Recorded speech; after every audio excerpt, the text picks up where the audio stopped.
శిషి గింతకంటే అవమానం ఇంకేది ఉండదు అనుకుంటా. దయచేసి తెలంగాణ పోలీసోళ్లకు ఎమ్మెల్యే లెవెలు, మంత్రులు level, MLC level, ZPTC level, స్థానిక ప్రజాప్రతినిధులు లెవెలు అన్నది 2 రోజులు క్లాసులు పెట్టి మరి ఫోటోలు చూయించుకుంటా చెప్పాలి. ఎందుకంటే పోలీసోళ్లకు మంత్రులు తప్ప మామూలు ఎమ్మెల్యేలను చెల్పో అంటురట.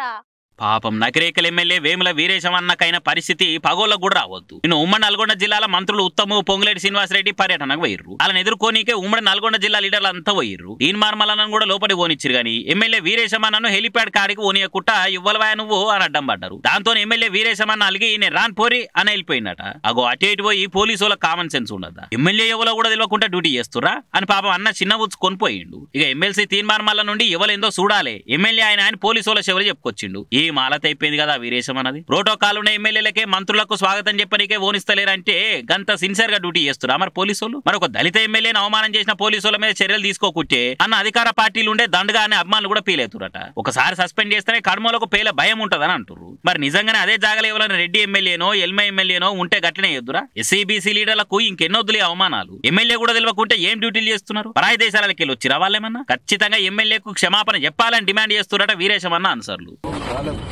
కామన్ సెన్స్ ఉండదా?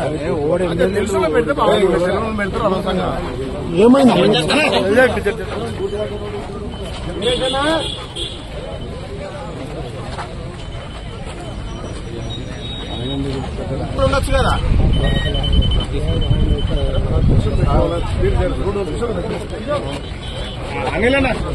ఆపేసా అన్న